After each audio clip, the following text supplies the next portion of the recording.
You're tuned into another episode of Bread Before Bed. On tonight's episode of Bread Before Bed, we are in Genesis, the 30th chapter, and it reads, "And when Rachel saw that she bare Jacob no children, Rachel envied her sister, and said unto Jacob, Give me children, or else I die. And Jacob's anger was kindled against Rachel, and he said, Am I in God's stead? Who hath withheld thee from the fruit of the womb? And she said, Behold, my maid Bilhah, go in unto her, and she shall bear upon my knees, that I may also have children by her. And she gave him Bilhah, her maid, to wife. And Jacob went in unto her. And Bilhah conceived, and bare Jacob a son. And Rachel said, God hath judged me, and hath also heard my voice, and hath given me a son. Therefore called she his name Dan. And Bilhah, Rachel's maid, conceived again, and bare Jacob a second son. And Rachel said, With great wrestlings have I wrestled with my sister, and I have prevailed. And she called his name Naphtali. When Leah saw that she had left barren, she took Zilpah her maid, and gave her to Jacob to wife. And Zilpah, Leah's maid, bare Jacob a son. And Leah said, A troop cometh, and she called his name Gad. So what's basically happening here is there is jealousy between the sisters. Rachel is jealous of Leah because she had kids from Jacob, and Rachel couldn't. So Rachel gave her her servant or her maid, because back then the customs of the time meant that if her maid or servant had a kid by her husband, it was classified as her kid. So now they're going back and forth in competition to see who can have more kids from Jacob. And verse 12 reads, And Zilpah, Leah's maid, bare Jacob a second son. And Leah said, Happy am I, for the daughters will call me blessed. And she called his name Asher. And Reuben went in the days of wheat harvest, and found mandrakes in the field, and brought them upon his mother Leah. Then Rachel said to Leah, Give me, I pray thee, of thy son's mandrakes. And she said unto her, Is it a small matter that thou hast taken my husband? And wouldest thou take away my son's mandrakes also? And Rachel said, Therefore he shall lie with thee tonight for thy son's mandrake. So basically, Rachel was trying to bribe Leah, because we know that their father tricked Jacob into marrying Leah first. So Leah was like, so now you taking my husband, right? Because he married Rachel second.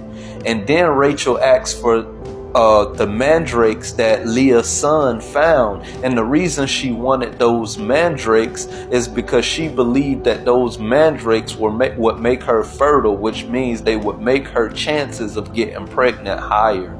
And basically, Rachel bribed her by saying, okay, you could lie with Jacob tonight if you give me the mandrakes, because she knew that she was the favorite wife and that Jacob would listen to her. And Jacob came out of the field in the evening, and Leah went out to meet him and said, Thou must come in unto me, for surely I have hired thee with my son's mandrakes. And he lay with her that night. And God hearkened to Leah, and she conceived and bare Jacob the fifth son. And Leah said, God hath given me my hire, because I have given my maid to my husband. And she called his name Issachar. And Leah conceived again, and bare Jacob a sixth son. And Leah said, God hath endowed me with a good dowry. Now will my husband dwell with me, because I have bore him 6 sons. And she called his name Zebulun. And afterward she bare a daughter, and called her name Dinah. And God remembered Rachel, and God hearkened to her, and opened her womb.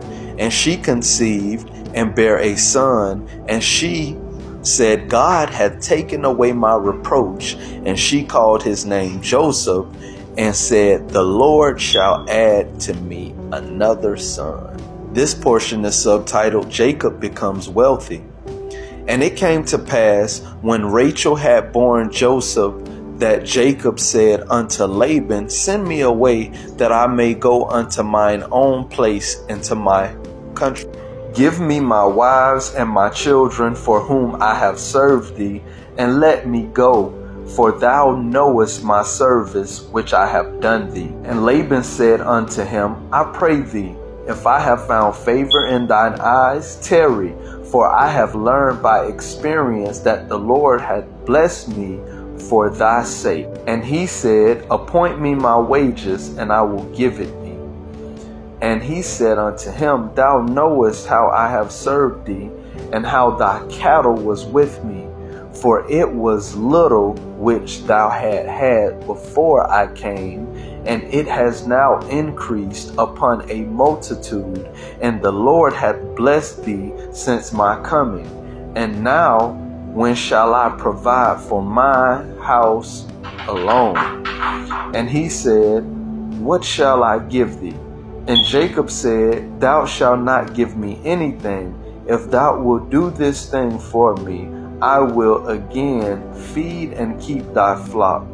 I will pass through all thy flock today, removing from thence all the speckled and spotted cattle, and all the brown cattle among the sheep, and the spotted and speckled among the goats, and of such shall be my hire.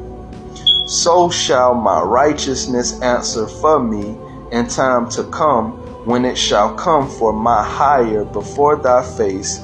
Every one that is not speckled and spotted among the goats, and brown among the sheep, that shall be counted stolen with me. So basically, Jacob is ready to go back home, because he was only supposed to be there for a certain period of time anyway, but he ended up getting swindled by Laban, which means tricked. So he worked for Laban at first for his daughters.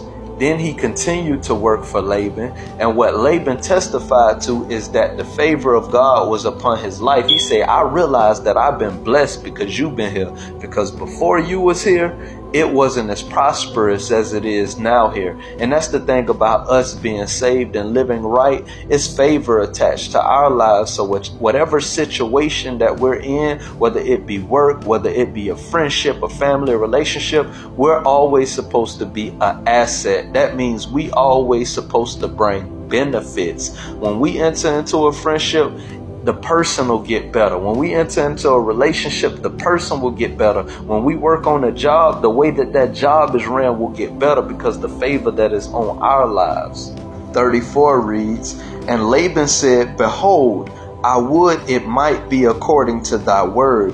And he removed that day the he-goats that were ringed straight and spotted, and all the she-goats that were speckled and spotted, and every one that had some white in it, and all the brown among the sheep, and gave it into the hand of his sons. And he set 3 days' journey between himself and Jacob fed the rest of Laban's flock.